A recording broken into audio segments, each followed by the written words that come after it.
know more about me, add me on Facebook.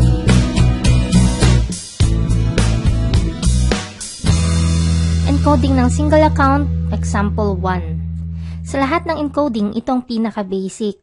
Kaya importanteng mapanood mo muna ito bago ka matutong mag-encode ng multiple accounts.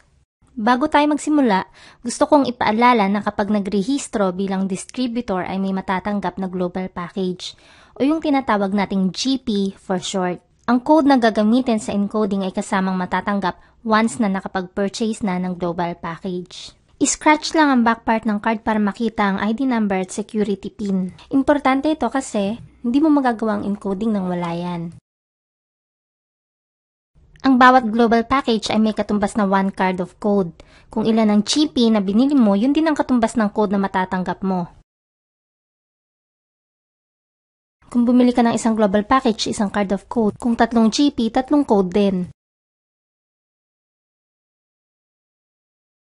So bakit kailangan natin i-encode ang member? Importante ito kasi ito ang unang magiging basehan na registered distributor ka.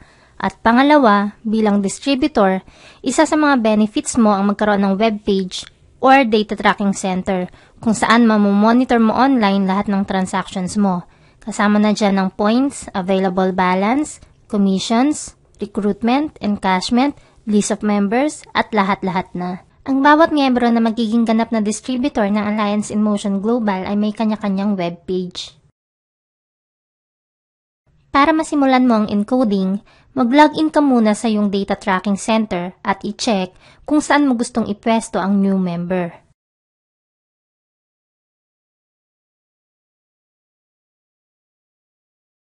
Pagkatapos mo makapag-login, i-click lang ang genealogy sa bandang kaliwa.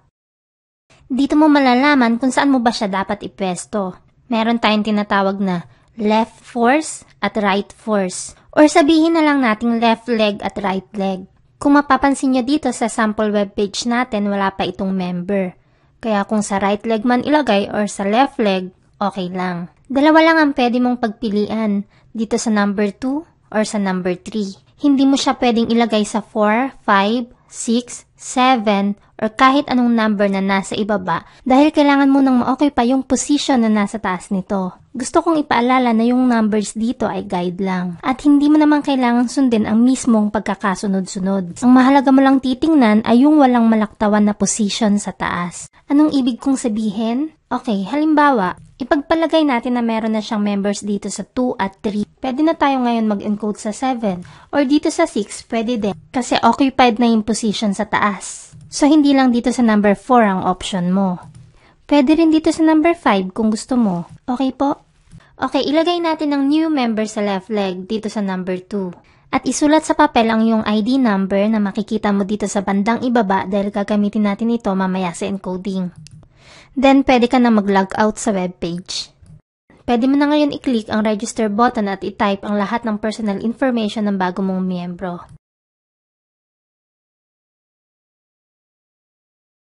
Siguraduhin lang na tama ang bawat letter na itatype sa name box. Pati na rin ang birthday, gender, at marital status. Sa email naman, kung nakalimutan mo magtanong sa kanya, maaari mo na lang ilagay na NA.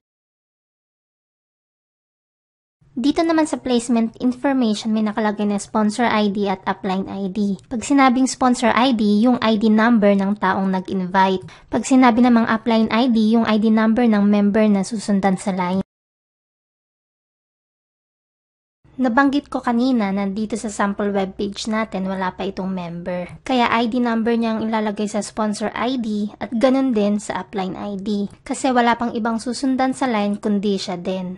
Kaya ang ilalagay ko dito sa sponsor ID ay JB138180 at ganun din sa upline ID number. Left position. Dito sa activation information, ito yung username at password na gagamitin ng member sa tuwing magla-login siya sa webpage. Ikaw nang bahalang mag-isip ng magiging username at password niya at ibibigay mo ito sa kanya pagkatapos ng encoding. Naalala mo yung card of code na diniscuss natin kanina? Yung code na nakalagay doon ang itatype mo dito sa user ID number at security PIN.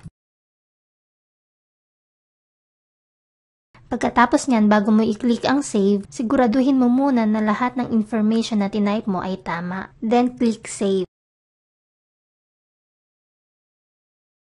Lalabas ang message tulad nito para i-confirm kung tama ba yung sponsor at upline na naka-indicate dito. Kung tama naman lahat, i-click mo lang yes. Pero kung mali naman yung name ng sponsor at upline na nakalagay dyan, i-click mo lang ang no at balikan mo yung placement information na tinype mo kanina.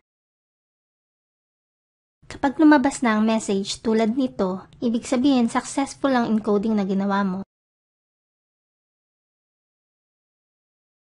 Pwede ka na uling mag-login sa webpage mo. Makikita mo na pumasok na agad ang direct referral bonus. Ito na ang updated genealogy mo.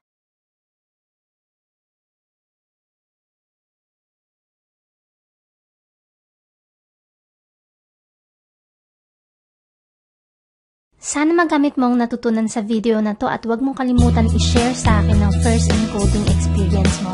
Para sa mas marami pang dagdag kaalaman, click subscribe and like button if you like this video. Maraming salamat and annyeong!